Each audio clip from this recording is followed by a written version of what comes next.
C'est-à-dire tout simplement optimisation de l'activité sur toute la chaîne logistique. Qu'est-ce que ça veut dire optimisation de l'activité? C'est-à-dire augmenter le pourcentage de valeur ajoutée. Pourcentage en termes d'activité ou bien de temps. D'accord? Donc l'objectif principal de la supply chain management, c'est maximiser le pourcentage de valeur ajoutée si on mesure ça en termes de temps ou bien en termes d'activité. D'accord? Avec l'objectif principal. Sinon, c'est la gestion du chaîne logistique, elle a un objectif de gestion, management, c'est-à-dire maintenir un bon fonctionnement de la chaîne logistique. Sinon, optimisation par une meilleure réactivité. D'accord? Donc, lorsqu'on parle de chaîne logistique, il faut parler de la réactivité. Historiquement, le besoin de la supply chain management s'est apparu quand, à peu près? C'est lié à quel événement principalement? Pourquoi nous avons besoin de parler de la supply chain management? C'est principalement l'écart entre... Oui.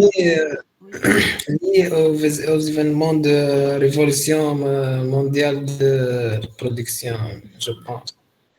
Okay, donc, La rentabilité, madame. augmenter la rentabilité, les performances, liées Satisfaire le principalement client. aux exigences. Augmentation de la concurrence. Voilà, augmentation de la concurrence, augmentation des exigences des clients, le fait que l'offre et la demande, je connais l'offre ou Grande évolution technologique. l'offre devient plus importante que la demande. L'apparition des ordinateurs et de l'Internet. Donc, ce sont les événements clés pour l'apparition de la nécessité d'avoir la supply chain management. Et en plus de ça, la production devient sous forme de réseau. C'est-à-dire qu'on peut trouver les différents acteurs de la chaîne logistique dans différents endroits, dans différents continents. D'accord? Les contributions de la gestion des chaînes logistiques sont sur le plan économique, sociétal et environnemental principalement, et c'est étroitement lié à la notion de valeur ajoutée. Les types de supply chain management, on a parlé des types les plus connus, principalement chaîne logistique à deux éléments, je s'appelle diatétique.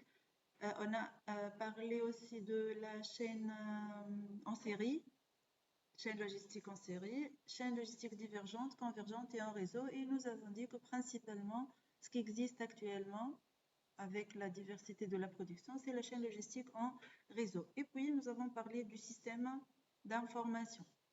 Nous avons expliqué ce que l'information, le système de management de l'information, le système de la traçabilité, les bases de données, comment structurer les données dans une chaîne, comment on peut structurer les données sur une chaîne logistique. Et nous avons parlé aussi d'une notion principale des systèmes d'information dans les chaînes logistiques, qui est la notion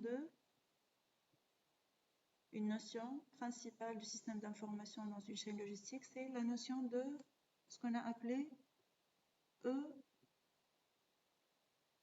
vous avez oublié? C'est l'ECR. On parlait de l'ECR. L'abréviation de quoi, ECR? Non? Même l'abréviation, vous l'avez oublié? Efficient? Ouais.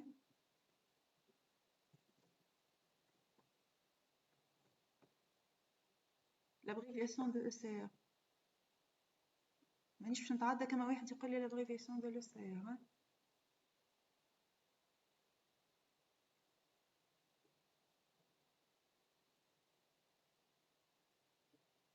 efficient والثانية collaborator هكا. لا هو ده الحق. Efficient consumer response. Customer ou consumer response. Merci Karim. إذا كان vous avez oublié l'abréviation, donc c'est باش نسألكم de quoi il s'agit, شنو هما les éléments, vous n'avez que réviser ça. Donc c'est inutile باش نعمل révision à quelque chose que vous avez complètement oublié. On passe, on avance dans le cours. En ce qui concerne Les indicateurs, le cours, on construit بشوية بشوية. مش à chaque séance on va reprendre à zéro. وقتها كيفاش on va avancer كان هكا؟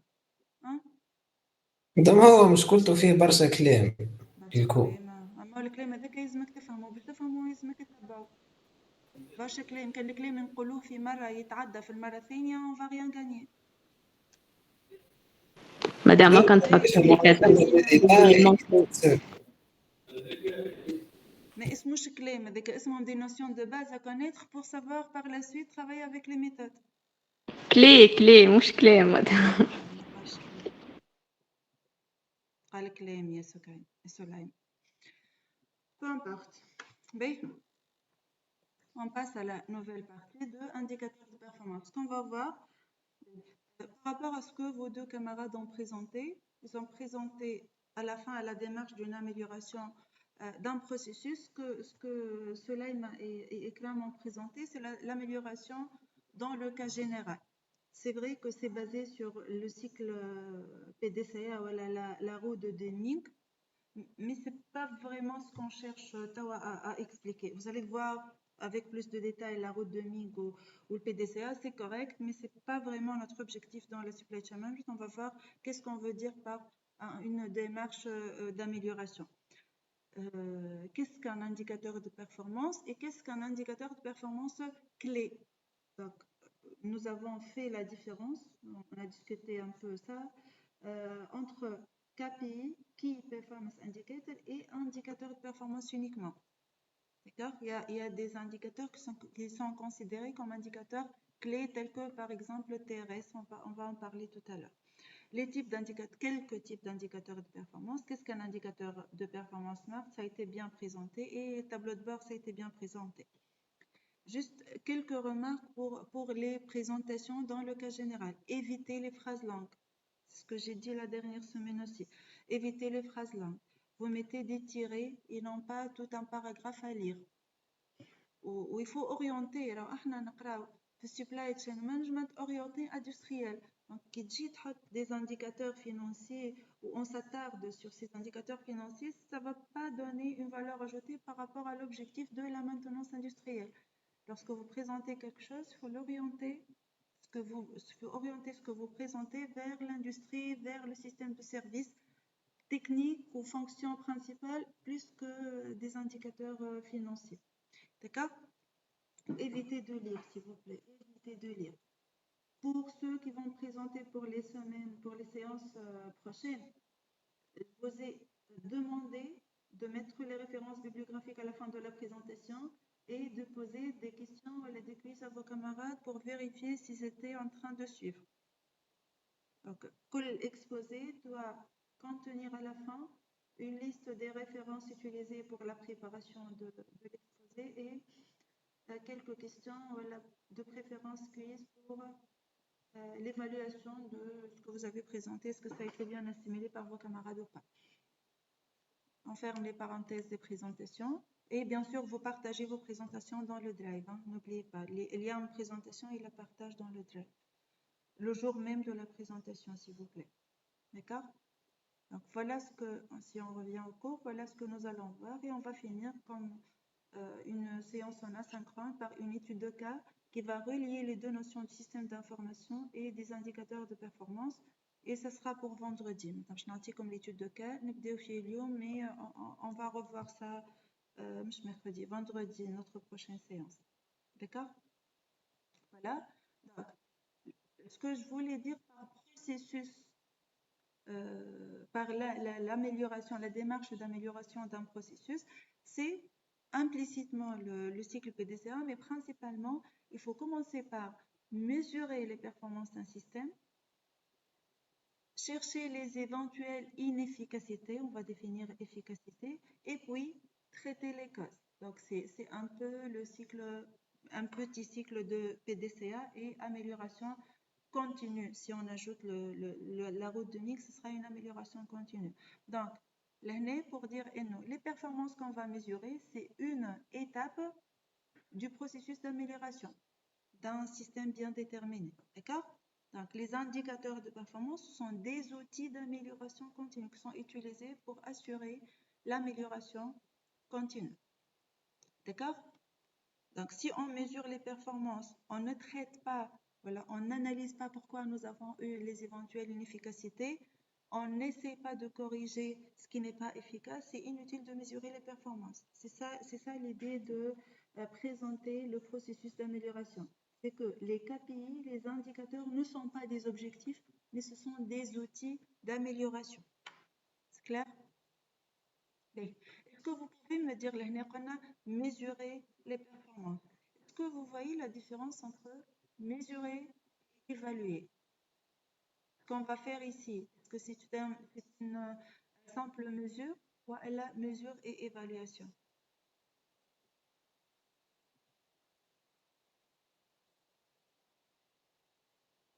Mesure et évaluation. C'est quoi la différence entre mesurer et évaluer?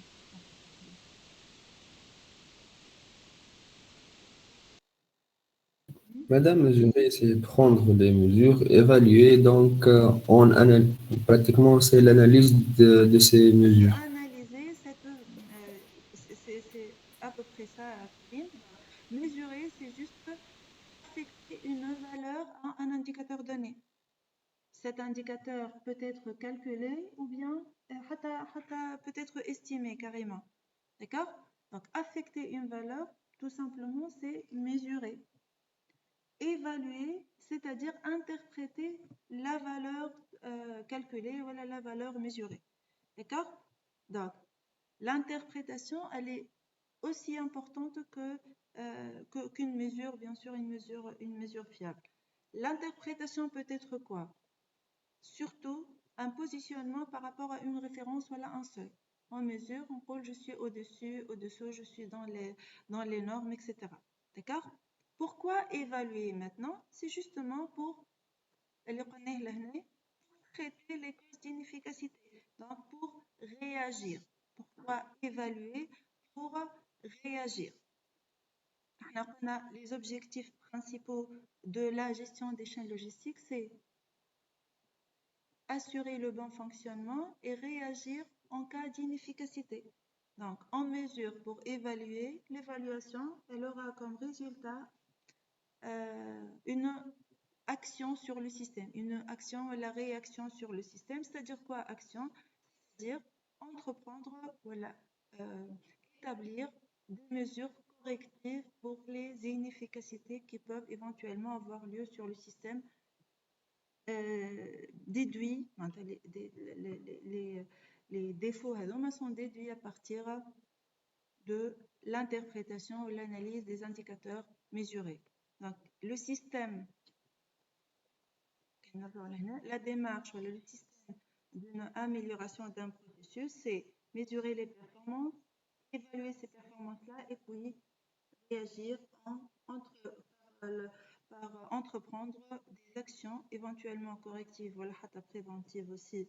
Ça peut être une action pour assurer à la fin un bon fonctionnement du système. Le bon fonctionnement de la chaîne logistique, c'est quoi?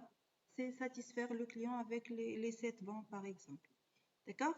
Donc, le système, les différentes étapes, les différents composants d'un système d'amélioration d'un processus. Les indicateurs de performance, Shnoma. Si je vous pose la question, par exemple, est-ce que mauvaise qualité est un indicateur de performance ou pas? On parle comme un indicateur qui s'appelle mauvaise qualité. Est-ce que c'est un indicateur de performance? Est-ce que c'est un KPI? Mauvaise qualité. Madame, je m'écoute, mais moi, un cas précis. مش précis. مش précis, c'est pas chiffré. Donc, c'est pas chiffré, Aslan. Pour mauvaise qualité, ce n'est pas un indicateur de performance. Beaucoup de pertes. Est-ce que c'est un indicateur? Beaucoup de pertes. Oui, madame. Qualité. ما هو chiffré Ce زاد. n'est pas chiffré, donc ce n'est pas un bon indicateur de performance. Alors, pour dire qu'une donnée, donnée du système d'information, pour dire qu'une donnée est un indicateur de performance, il faut que ça soit quantifiable. Donc, je peux trouver un chiffre qui traduit ça, qui traduit ce que j'ai appelé un indicateur. Qui connaît mauvaise qualité. En lui-même, ce que j'ai proposé, ce n'est pas un indicateur de performance, mais je peux trouver un indicateur qui traduit ce que je veux dire par mauvaise qualité. Par exemple, comment je peux quantifier la mauvaise qualité? Par un pourcentage de pièces défectueuses, par un nombre de réclamations clients. وقتها يولي un indicateur. كيف شنو هو l'indicateur الثاني اللي قلته لكم هنا؟ mauvaise Beaucoup de pertes.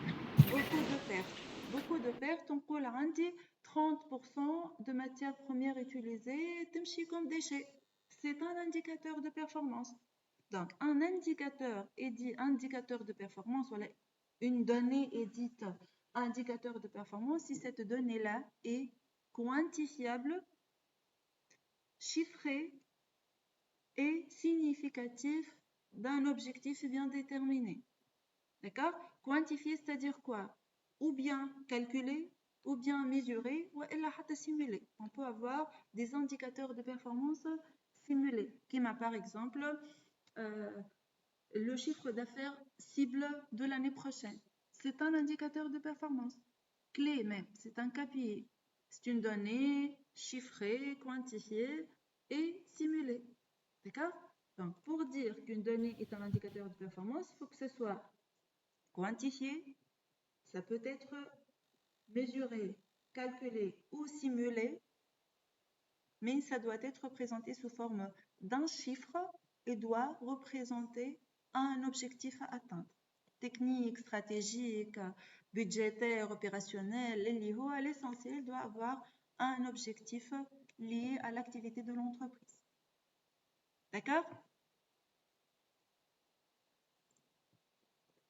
Un indicateur de performance doit aussi être associé à une action. Je m'amène à une action. Quand on le chiffre d'affaires, c'est comment gérer la chaîne logistique. Quand on maîtriser la qualité, c'est la qualité des interventions sur le produit pour répondre au cahier de charge client. Quand on un taux d'absentéisme du personnel, c'est lié à la ressource humaine. C'est toujours une action à piloter. C'est lié à l'objectif directement. D'accord? Ça doit être pertinent, c'est-à-dire ça doit traduire ce qui se passe réellement. D'accord? Alors, l'indicateur AD doit être chiffré, ok, mais il y a mieux que ça. Il y a certains qui considèrent qu'un indicateur de performance doit être un ratio. Allez, un ratio, c'est toujours par rapport à une... Toujours, c'est dans la majorité de cas par rapport à une référence. Allez, je rappelle comme tout à l'heure, taux d'absentéisme, taux de qualité. Je m'en ai à taux en fait. C'est par rapport à une quantité générale. Taux d'absentéisme, c'est nombre de jours d'absence par exemple sur le nombre total de jours de travail. C'est un ratio. Taux de qualité. كيفاش نجم نحسبوا le taux de qualité؟ شكون يقول؟ taux de qualité produit. النومبر نتاع الحاجة الصحيحة يعني ولا ديفيكتيو بارابور الكونتيتي كاملة. Donc le taux de qualité, donc c'est le nombre de bonnes pièces par rapport au nombre total de pièces produites. Donc dima par rapport à une référence totale. Le ratio dima c'est entre 0 et 1. Donc c'est un chiffre idéalement sous forme de ratio, c'est-à-dire il y a une référence. Ou elle a un chiffre, on dit une limite, un seuil à respecter. D'accord?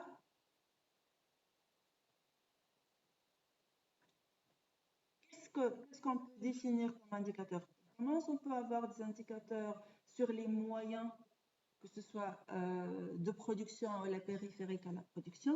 Je vais des équipements de production périphériques à la production. C'est quoi la différence? On dit une chaîne de production qui a des équipements. Voilà, un atelier qui a des équipements.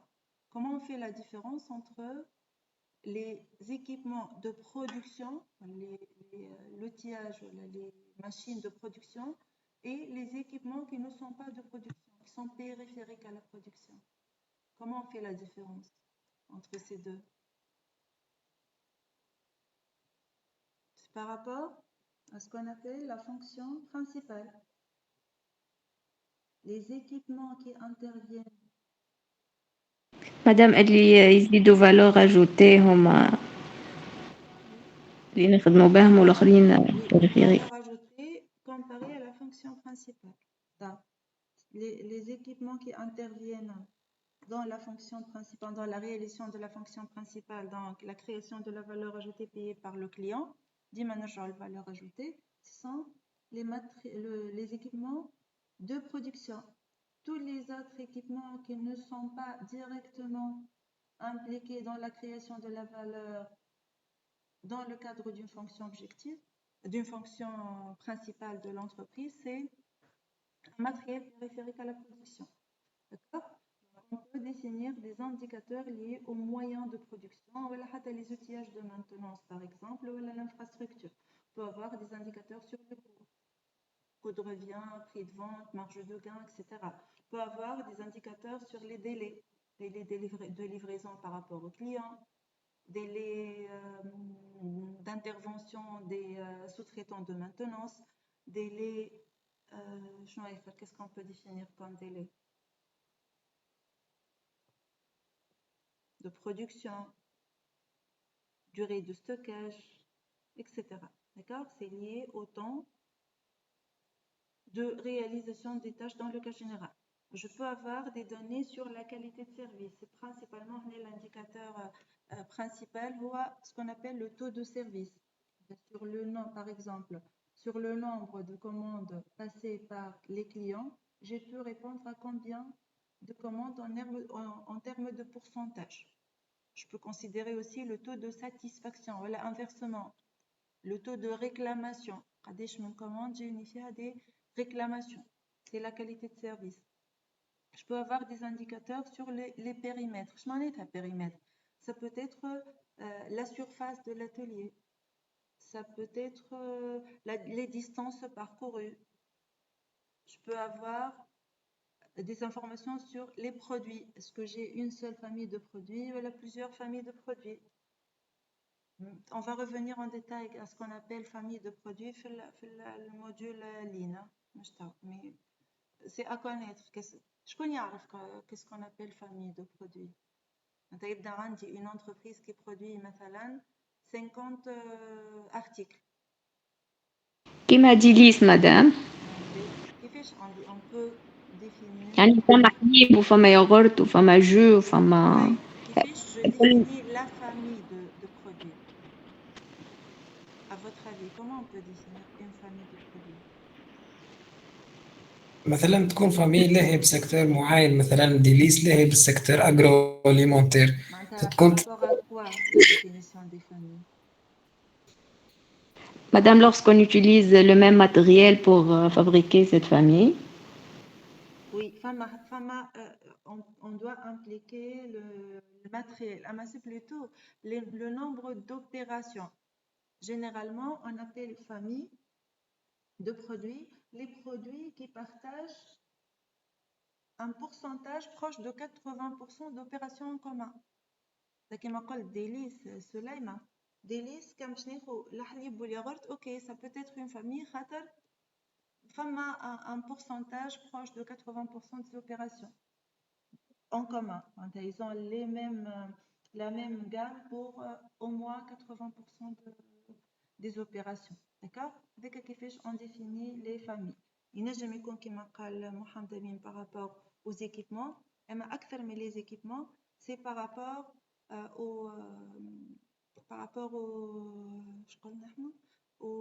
étapes en commun. Ça m'a une matrice dans choix qui تنجم تعطيني le pourcentage des étapes ou des opérations en commun pour définir les familles. D'accord? Donc, on peut avoir des indicateurs sur les périmètres, que ce soit géographique ou la famille de produits, ou l'activité ou autre. Je peux aussi avoir des indicateurs qui regroupent qu'une caractéristique. Par exemple, la marge de gain. مش موجودة la marge de gain. Dans la marge de gain, on dit l'aspect coût, on dit l'aspect moyen, on dit l'aspect périmètre.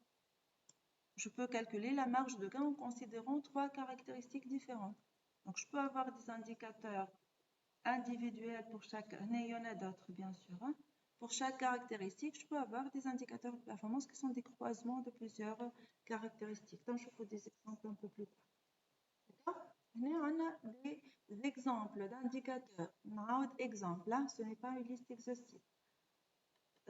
Des indicateurs de performance selon les périmètres. Est-ce qu'il s'agit d'un indicateur stratégique, tactique ou opérationnel? Si on prend, par exemple,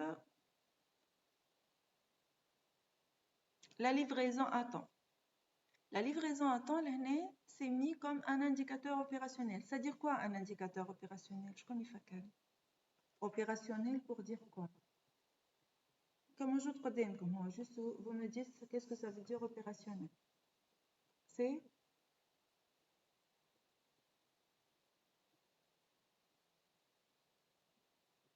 chiffré, madame. Donc automatiquement chiffré. C'est par rapport à l'horizon. Opérationnel, c'est-à-dire le court terme. Tactique, le moyen terme. Et stratégique, le long terme. D'accord? La livraison à temps, c'est un indicateur à court terme. Je vais mesurer le nombre de livraisons ou le pourcentage de livraisons dans le temps ou en retard. Ça dépend de ce qu'on va considérer à court terme. La question maintenant, est-ce que je peux mettre livraison à temps comme indicateur tactique à moyen terme? Est-ce qu'on peut faire ça? Oui. Oui, en changeant quoi, tout simplement? C'est la période considérée. Un nombre de semaines pour l'opérationnel, un nombre plus important de semaines. 6 mois, l'année. D'accord? Est-ce que je peux considérer comme indicateur stratégique? Le même indicateur, livraison à temps. Est-ce que je peux le considérer dans une situation bien donnée comme indicateur stratégique? Non. C'est aussi un oui en considérant des données sur une période plus importante et en changeant les seuils, en changeant les formules de calcul peut-être. D'accord? Donc la remarque ici, un indicateur peut à la fois être utilisé comme indicateur opérationnel, tactique ou stratégique. Ce qui change, c'est l'interprétation, bien sûr, l'objectif de la définition de cet indicateur-là. La livraison à temps sur le niveau opérationnel, c'est pour éviter les livraisons en retard. Éviter le mode de livraison. Voilà, je prends en considération un nombre plus avant la livraison prévue.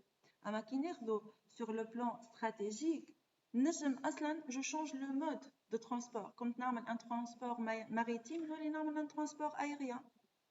C'est une décision qui ne peut pas être prise au niveau opérationnel. Ça ne peut être pris qu'au niveau stratégique, à la limite tactique. D'accord? Donc, le même indicateur peut être considéré pour des horizons différents, en ayant des interprétations différentes selon l'objectif qui doit être différent aussi et en considérant des périodes plus importantes. Le même indicateur, la livraison à temps, je dois considérer une bonne période de plus qu'une année pour que ça soit significatif au niveau stratégique. D'accord? Tous les indicateurs peuvent être utilisés sur tous les horizons, mais il y a des indicateurs qui peuvent être utilisés pour n'importe quelle période. Le coût de production, est-ce que je peux l'utiliser sur le plan stratégique? Coût de production. Oui. Le taux de satisfaction client, est-ce que c'est significatif si je l'utilise comme indicateur opérationnel sur une semaine, par exemple? لا مدام تغلط C'est peu important. Ce n'est pas une donnée qui peut être fiable. D'accord? Donc, il faut voir l'indicateur. Il y a des indicateurs qui peuvent être utilisés opérationnellement sur le niveau tactique et stratégique. Il y a des indicateurs qui ne peuvent être que stratégiques ou que opérationnels. C'est l'interprétation qui fait la différence et c'est l'objectif de cette interprétation qui fait la différence aussi. Et bien sûr, par la suite, c'est la réaction qu'on va avoir suite à l'interprétation de cet indicateur. D'accord? Autre exemple, juste l'horizon opérationnel tactique stratégique. Ici, le long terme, c'est-à-dire long terme c'est stratégique, moyen terme c'est tactique, ou court terme c'est opérationnel. Vous avez les fonctions principales sur une chaîne logistique. Vous allez voir, lorsqu'on va voir la méthode SCORE de modélisation, il y a des fonctions principales pratiquement موجودين في toutes les entreprises. On a 5 fonctions. Parmi ces fonctions, les 4 on est à la fonction stock. Donc, demain, n'importe quelle entreprise suit à la fonction approvisionnement, production, distribution et vente.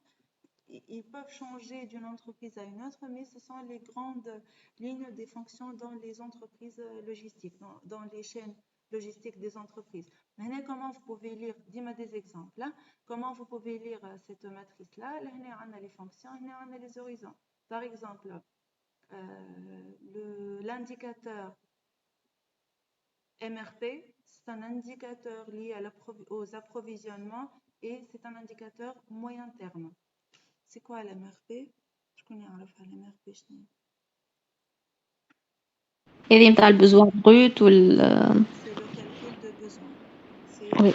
une méthode de calcul de besoin. Je vais en détail, mais c'est une méthode de calcul de planification des approvisionnements de calcul de besoin net. C'est un indicateur lié à l'approvisionnement à moyen terme. Par exemple,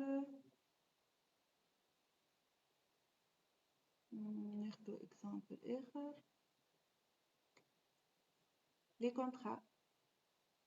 Les contrats, نجم نلقاهم في production par exemple. Je peux trouver contrat ici. نعم.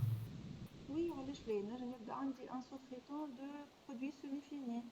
Un sous-traitant نسميه أنا pour la production et هو pour la maintenance des équipements de la production.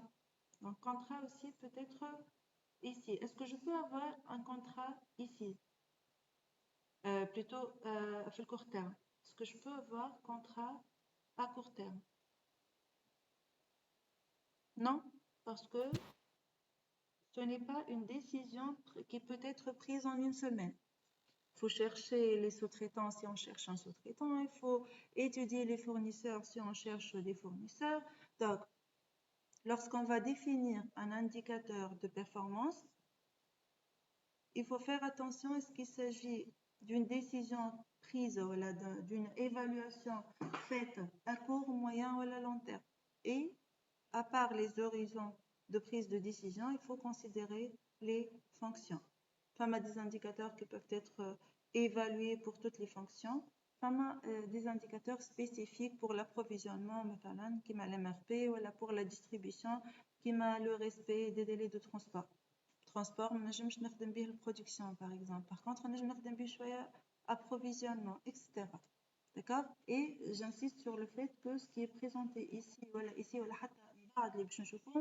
sont des exemples pour vous donner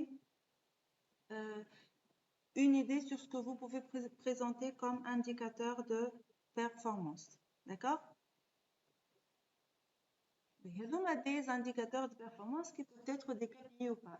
Pour la gestion logistique, il y a ce qu'on appelle les indicateurs de performance opérationnelle clés, des KPI opérationnels clés. Opérationnels pour dire quoi?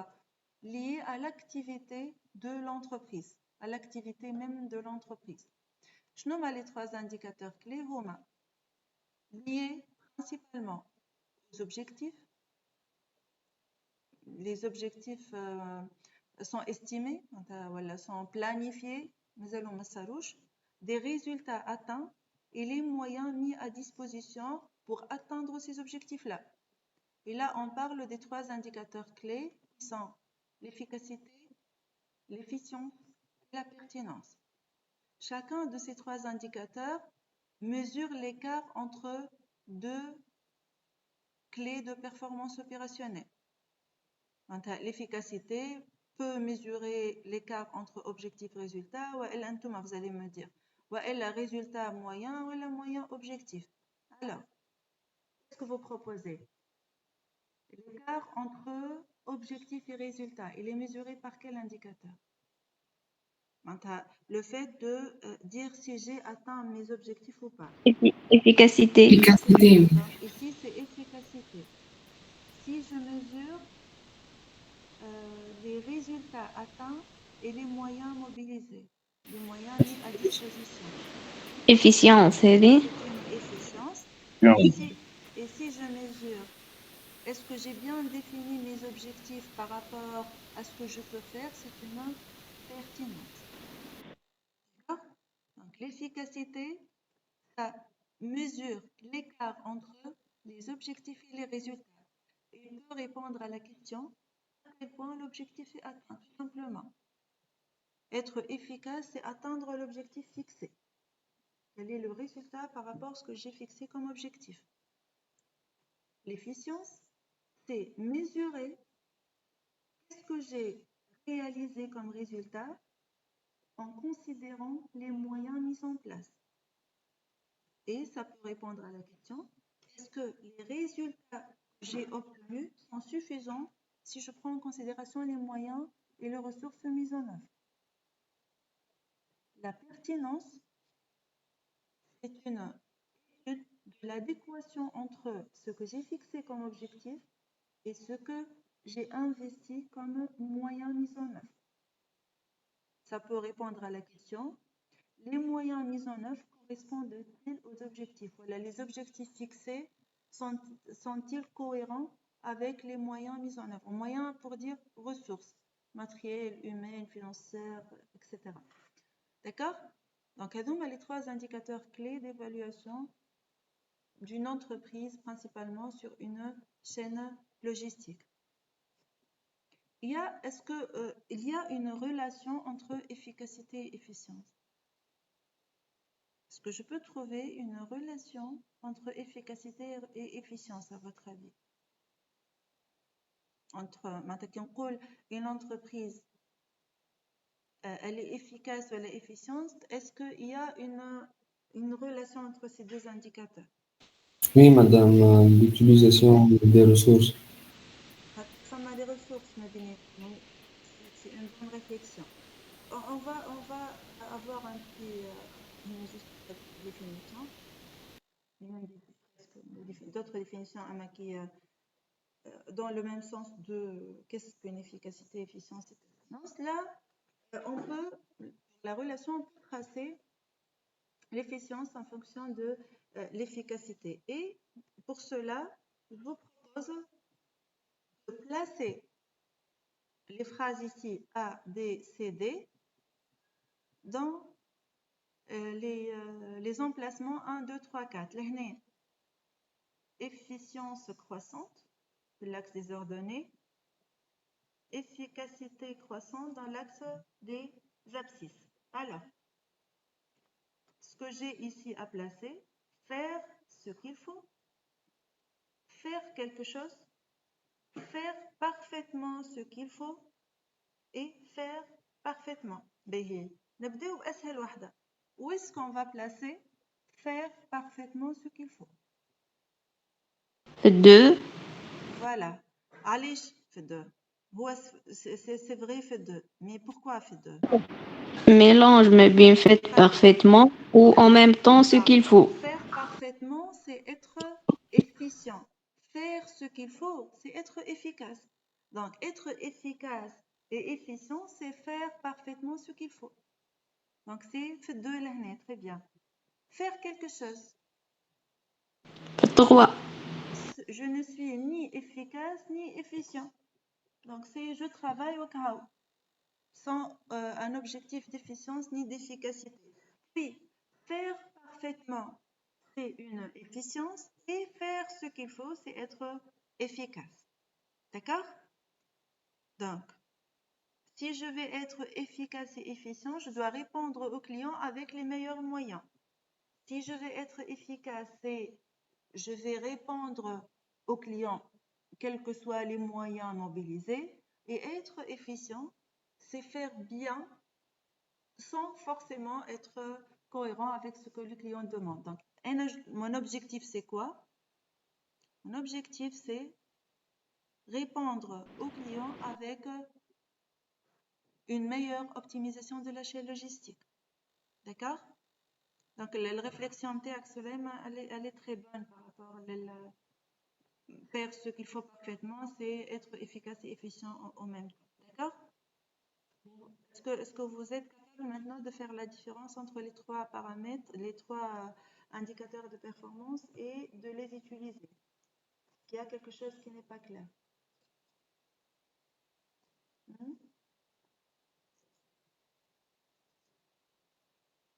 C'est clair, madame. J'espère que c'est clair pour tout le monde. Donc, cette figure-là, c'est pour dire que les indicateurs de performance existent ou doivent exister sur toute la chaîne logistique. Toute la chaîne logistique. D'accord?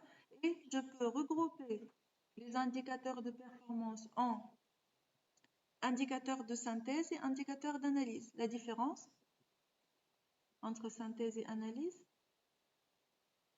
c'est quoi? Un est le plus important? Synthèse ou analyse?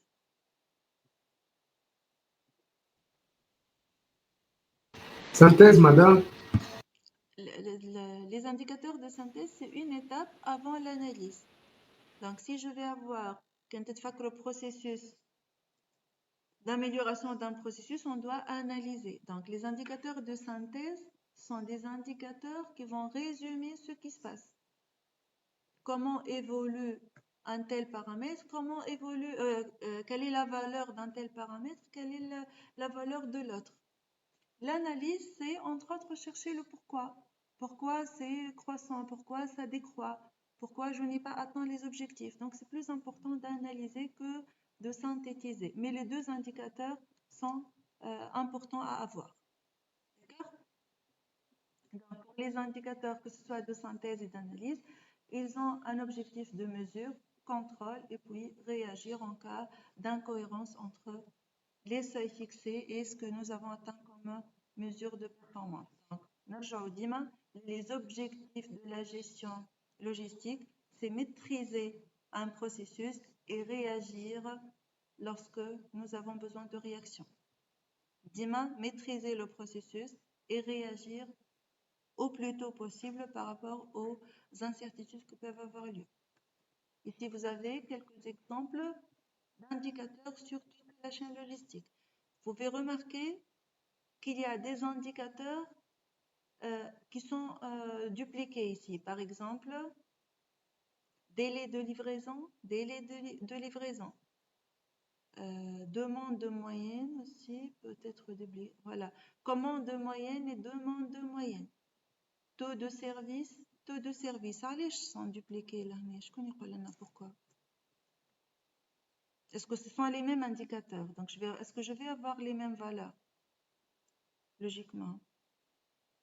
Madame, واحدة entre le fournisseur ou le producteur ou واحدة entre le producteur ou le client.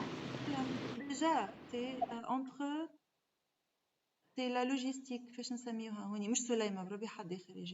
Cette logistique de cette partie-là, comment elle l'appelle? Logistique?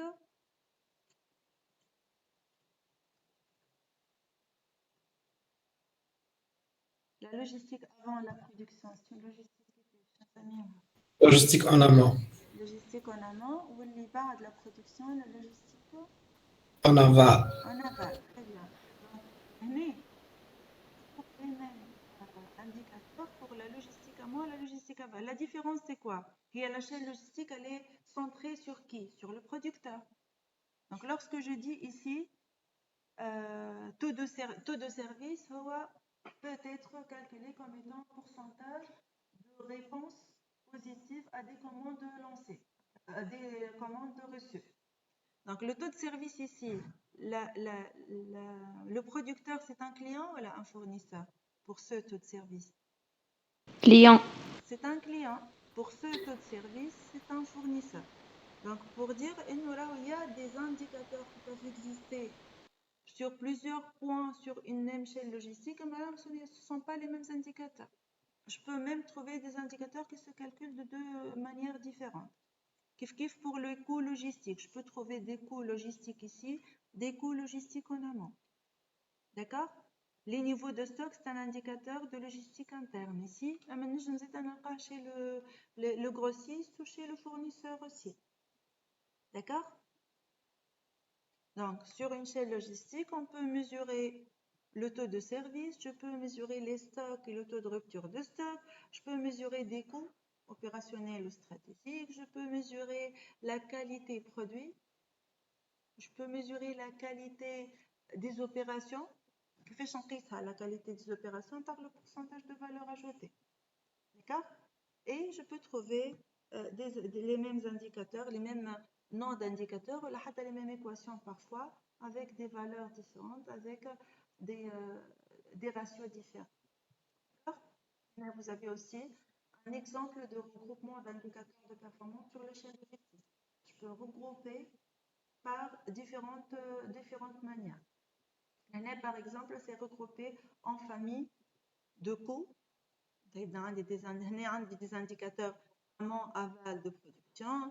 Tout à l'heure, on a des indicateurs selon la fonction approvisionnement, production, ou la vente et la distribution. Je peux trouver des indicateurs à court, à moyen ou à long terme. Et on peut regrouper aussi des exemples toujours par des indicateurs liés au coût, des indicateurs liés aux performances du processus, des indicateurs liés au client, taux de réponse par exemple, voilà taux de réponse à temps, sans retard, et des indicateurs orientés logistique, orientés supply, c'est-à-dire principalement l'approvisionnement et le service par rapport au client. D'accord? Je me fais ma bin stock et en cours. Est-ce que vous savez quelle est la différence entre niveau de stock, niveau de stock ou niveau d'encours? علاش عندي niveau de stock واحد و niveau d'encours واحد؟ C'est quoi la différence? انكور معناها لي دوموند اللي يصيروا كل يوم، مثلا انت عندك كل نهار 20 دوموند، لازم عندك نتاع عدد الايام الجايين، والستوك يبدا مثلا ستوك نتاع شهر قدام ولا حاجه. En partie, c'est correct. Alors, le stock, je me connais stock matière première, stock produit fini. Donc, c'est un stock qui n'est pas entre les postes de travail. Les encours, les stocks temporaires, ils s'appellent des stocks tampons entre les postes de travail. Par exemple, une chaîne de production qui a 3 postes. Je peux trouver des encours entre le poste 1 et 2, entre le poste 2 et 3. On a un stock au début de la ligne, c'est-à-dire avant le poste 1, et à la fin de la ligne de production, après le poste 3. D'accord?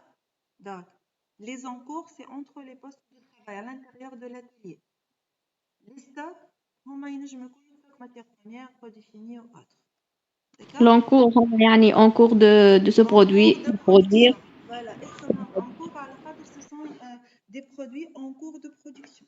Très bien, d'accord? La situation de rupture, je suis en état de rupture. Je suis en rupture, c'est-à-dire quoi? La rupture de stock.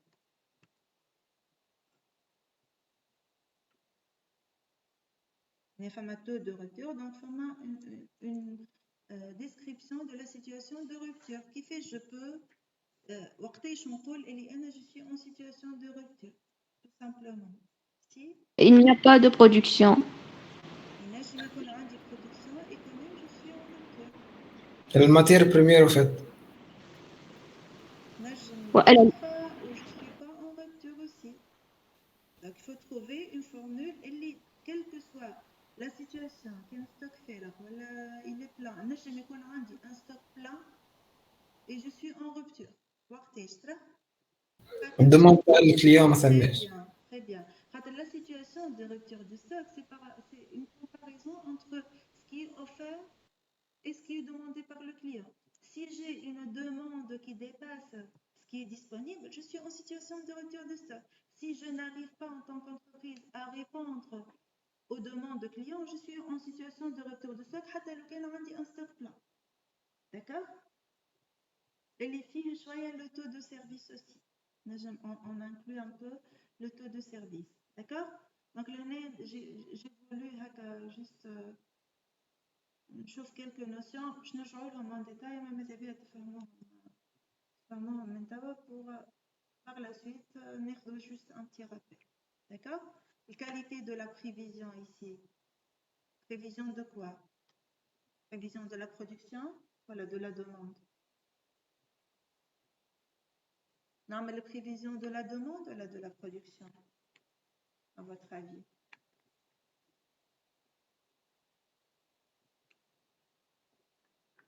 On fait la prévision de la demande. Prévision de la demande, il y a estimation de la quantité qui va être achetée, voilà, qui va être demandée par le client. Donc, dis-moi pour la prévision de la demande. C'est la base de calcul de la production, mais pour la prévision de la demande. Qualité de la prévision, l'écart entre les prévisions que j'ai calculées et ce qui s'est passé réellement. D'accord? أما علاش البرودكسيون ما نجمش نحطوها؟ البرودكسيون ما نعملوهاش هي فقط هي البريفيزيون qu'on calcule pour la demande au client. C'est la base de calcul de la production si je suis en production poussée. D'accord? Voilà, حتى tirer parfois. Et là, qui fait cool, calculer la prévision, on se base sur la demande de client ou sur les ventes. Déjà, un paramètre, نجم نخدم بيه هما les ventes ou la production. معناتها نعمل prévision de la demande de client en se basant sur ce qui a été vendu, مش sur ce qui a été produit. نجم نعمل une production وما تتباعش. Donc je ne vais pas l'utiliser pour mes prévisions اللي جايين. D'accord? Dima, la prévision, elle est basée sur le client, sur ce que le client demande. Je vais utiliser cette information pour produire. Mais si je produis 5000 pièces, ou j'ai vendu l'année dernière, 2000 pièces, les prévisions seront basées sur les 2000 et non pas sur les 5000. D'accord? Donc, je vais la prévision de la demande. Tu vois en détail. D'accord? D'accord. Voilà. فكروهم هذوما شنو اللي حاطينهم هون شنو ce sont les sources de perte de temps ولا des occupations de ressources. ناخذ le temps total qui peut être par exemple les 24 heures عندي des arrêts planifiés que ce soit pour fermeture ou pour maintenance ou pour des tests pour une révision annuelle par exemple. Lorsque toute la journée, je supprime le temps de fermeture planifié. مثلا نقول l'entreprise fonctionne 8 heures par jour. Le temps de fermeture, les 16 heures de fermeture, c'est une fermeture planifiée. Je trouve le temps d'ouverture. Lorsque je soustrais les arrêts planifiés pour maintenance par exemple. Planifié, ça peut être un temps de repos pour les employés. Donc, j'ai prévu 8 heures de travail avec 30 minutes de repos. Le temps requis, est 7h30. D'accord? Donc, le temps requis, c'est le temps qui sera théoriquement réservé pour la production. Si je divise ce temps requis par le temps nécessaire pour produire une seule pièce, on va trouver le nombre de pièces qui doivent être théoriquement produites. Ça, c'est le temps requis. Le temps de fonctionnement, c'est le temps requis à partir duquel on soustrait les arrêts propres de production pour, par exemple, des pannes imprévues. Des pannes, dis-moi imprévues. Pour des pannes, par exemple, d'accord? Pour absence opérateur, pour coupure de courant. Donc, des arrêts qui ne sont pas censés arriver, M, sont des causes qui ont abouti à un arrêt de production. Je trouve le temps de fonctionnement. Si je soustrais de ce temps de fonctionnement ce qu'on appelle les pertes de cadence, par exemple, un ralentissement pour n'importe quelle cause, pour manque de matière première, pour manque de maintenance, voilà autre, une perte de cadence. C'est-à-dire quoi, perte de cadence? C'est-à-dire que l'équipement, il est censé produire 300 pièces par jour et il a produit pour une raison donnée 250. Si 50 pièces, c'est une perte de cadence. Je trouve le temps net pendant lequel je vais produire des pièces réellement, une cadence réelle. Donc, pour le temps requis, c'est une cadence théorique. Pour le temps net, c'est une cadence réelle. Mais les pièces produites pendant ce temps net de cadence réelle, si il y a des pièces qui sont conformes à ce que le client demande, il y a ce qu'on appelle les pièces défectueuses qui ne respectent pas la qualité recommandée. C'est une non-qualité. Donc, si à partir du temps net, je soustrais le temps mis pour produire les pièces défectueuses qui ne seront pas achetées par le client, on trouve le temps utile. Et là, c'est le temps que je vais utiliser pour produire 20 pièces qui seront vendues. Donc, à partir du temps total, la valeur ajoutée considérée, c'est le nombre de pièces produites pendant le temps utile. D'accord? On va utiliser ces temps pour calculer un indicateur de performance clé utilisé par la majorité des entreprises, principalement industrielles, qui s'appelle le TRS. Je connais un peu le TRS. C'est l'abréviation de quoi, TRS? Temps de rendement synthétique. C'est un taux de rendement synthétique, très bien. C'est un indicateur qui prend en considération 3 volets différents. La disponibilité liée à la maintenance, les performances de la fonction maintenance de la chaîne logistique, la qualité, management de la qualité, et les performances, c'est-à-dire, on veut dire par performance la qualité de la production, de la manière de produire, du processus de production. Donc, c'est un indicateur dit intégrateur, puisqu'il prend en considération en même temps la production, la maintenance et la qualité. Donc, on peut l'appeler un indicateur intégrateur qui donne une visibilité sur le comportement de toutes les performances ou la déperformance de toute la chaîne de production. D'accord? Dès le TRS, taux de rendement synthétique, on va voir comment on peut le calculer. Il y a 2 façons de calculer ce TRS-là. Ça permet une mesure de productivité qui prend en considération l'utilisation réelle effective du processus de production. Réel, c'est-à-dire quand est-ce que les équipements ont été fiables, disponibles et fiables, c'est-à-dire ils fonctionnent bien.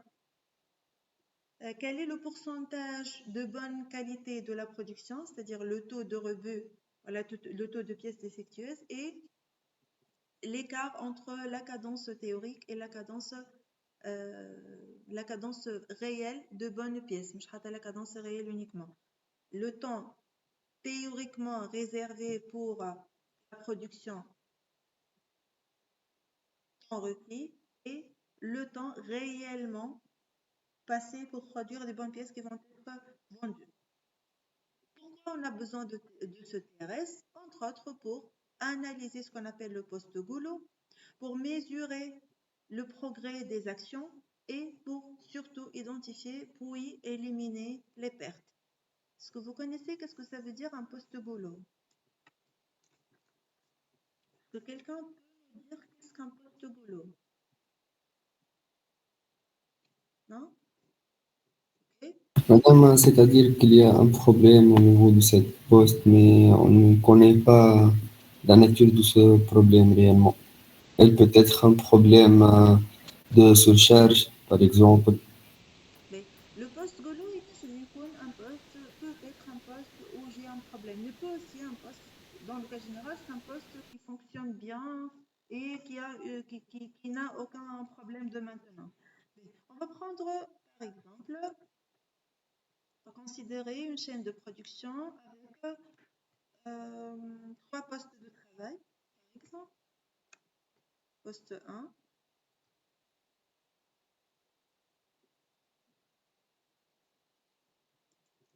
poste de travail 1,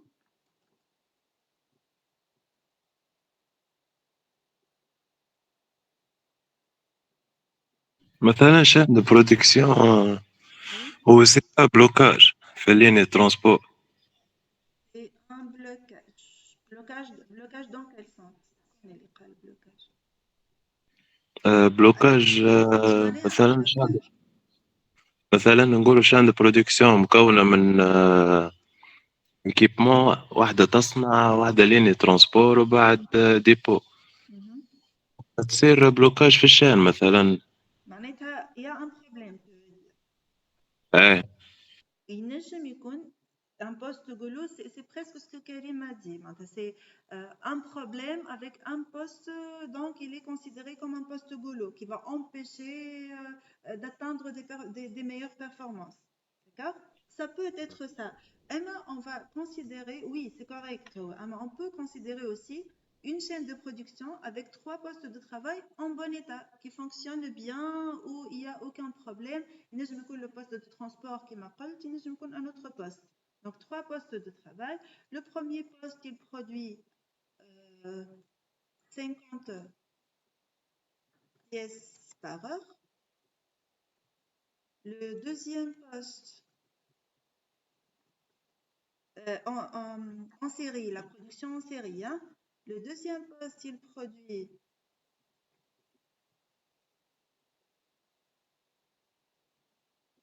30 pièces par heure. Et le troisième poste, par exemple, 55 pièces par heure. Est-ce qu'il y a un poste goulot ici? Si on suppose une chaîne de production en série, c'est-à-dire la matière première entre sur le poste 1, puis 2, puis 3. C'est quoi le poste goulot ici? La deuxième poste. Le deuxième poste. Madame, car la première poste a une cadence de 50 pièces par heure, alors que la deuxième elle a une cadence de 30 pièces. Donc la différence est 20 pièces. Donc il y a une surcharge de pièces. au فما niveau du- C'est une رالونتيسمون دو différence. برودكسيون، Oui. فما رالونتيسمون دو برودكسيون صاير. Le deuxième poste, il ralentit la production. Le deuxième poste, si on veut calculer la production à la fin de ce poste-là, ça sera combien par heure? 30. 30 pièces par heure. Pourquoi? Parce que ce poste-là met plus de temps que les 2 autres postes pour produire. Donc, c'est le poste 2 qui va imposer son rythme sur toute la chaîne de production. C'est le poste goulot. D'accord? C'est le poste qui conditionne ou qui définit la cadence de la chaîne. Je vois les choses autrement. Le temps de cycle, le temps mis pour produire une pièce. Le temps de cycle, est 3 minutes. Le deuxième poste, le temps de cycle, est 7 minutes. Le troisième poste, 9 minutes. C'est un autre exemple. 9 minutes. Quel est le poste goulot ici? Poste Poste 3. 3, madame. Donc, le poste goulot, c'est le poste qui impose son rythme à toute la chaîne de production. C'est le poste le plus lent, voilà qui produit, ça revient au même, qui produit le nombre de pièces le plus petit. TRS, ça permet surtout, voilà, parmi ce que l'analyse de TRS offre, c'est l'analyse des postes goulot qui ça limite la production. Ça impose sa cadence sur toute la chaîne de production. D'accord? Une question à l'année. Est-ce que je peux avoir, si vous avez compris ce qu'est un poste goulot, est-ce que je peux avoir deux postes goulot sur une même chaîne de production? Oui, pourquoi pas. Deux ou les trois. On ne peut avoir qu'un seul poste goulot sur une même chaîne de production. Même si c'était hack, même si j'avais ça, je dois choisir un Normal. poste goulot selon des critères, d'autres critères que le temps de cycle.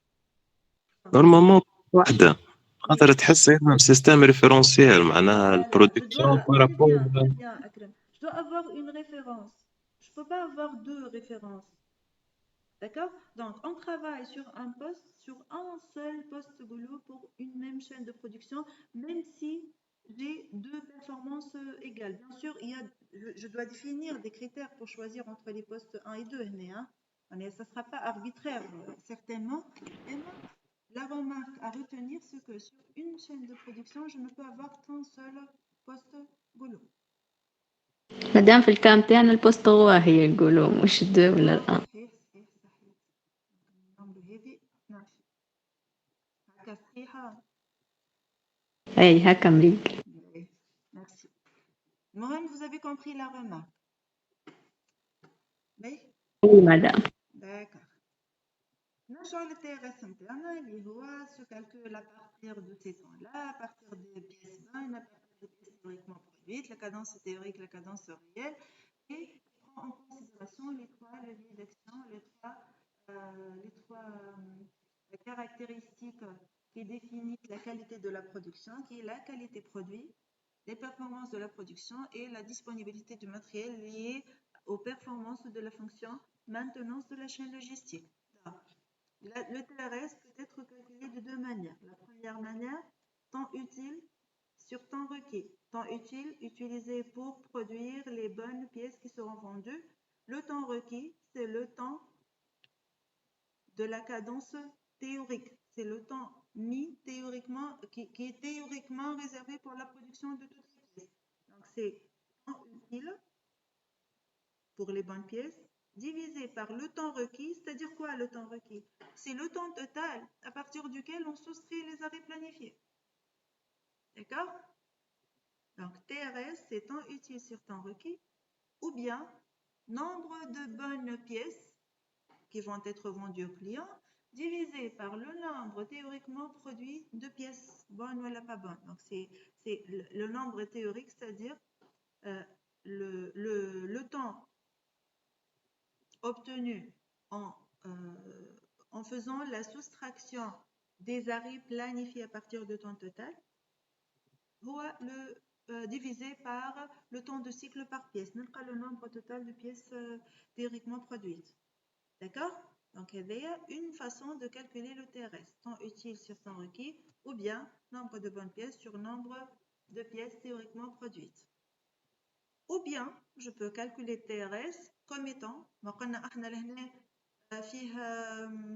qualité ou disponibilité ou performance, en multipliant taux de qualité fois taux de performance fois ce qu'on appelle la disponibilité opérationnelle. Le taux de qualité, le nombre de pièces produites pendant le temps net, le nombre de pièces produites pendant le temps utile divisé par le nombre de pièces produites pendant le temps net. Donc, c'est le taux de qualité. C'est la différence de temps due à la mauvaise qualité. Le taux de performance, c'est le temps net pour produire les bonnes et les mauvaises pièces, divisé par le temps de fonctionnement, c'est-à-dire sans considérer les écarts de cadence. Et la disponibilité opérationnelle, c'est le temps de fonctionnement divisé par le temps requis. D'accord? Si vous simplifiez ici, par les temps, vous allez trouver temps utile sur temps requis. Hein? Temps utile sur temps requis. On simplifie le temps de fonctionnement et le temps de fonctionnement et le temps net.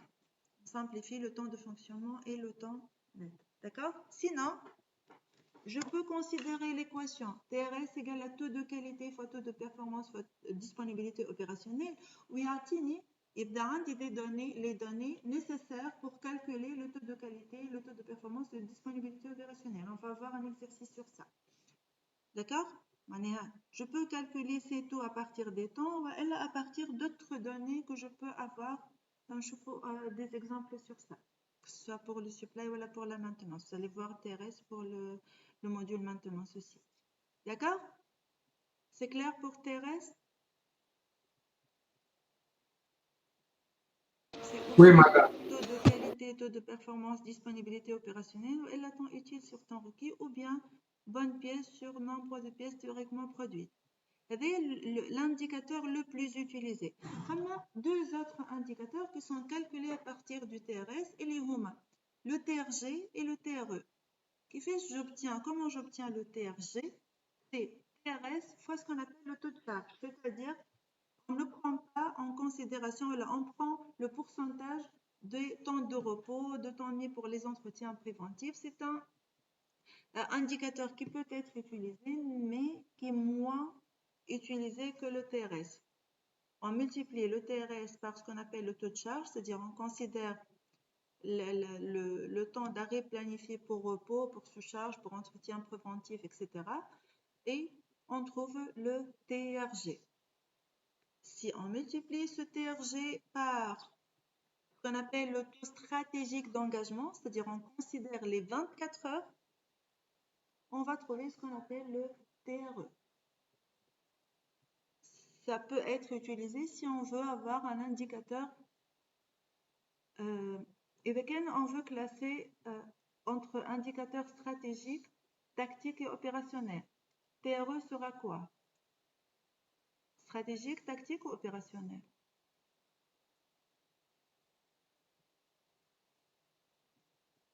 TRE, puisque ça prend en considération le taux stratégique, ce sera quoi? Stratégique. C'est évident. Le TRS, stratégique, tactique ou opérationnel? Je pense les deux. Technique, madame. C'est le calcul, c'est un indicateur opérationnel parce que ça prend en considération la disponibilité opérationnelle et les données opérationnelles. Pour l'analyse, ça devient stratégique et tactique. Donc, ça peut être les trois en fait. D'accord? Donc, pour le calcul, c'est un indicateur opérationnel. Pour l'analyse ou les objectifs pour lesquels on définit cet indicateur-là, c'est un indicateur stratégique. Et pour les calculs, c'est opérationnel. D'accord? Ok, on peut passer? Oui. D'accord مدام désolé أنا سيونس مع 3 و4 بالضبط.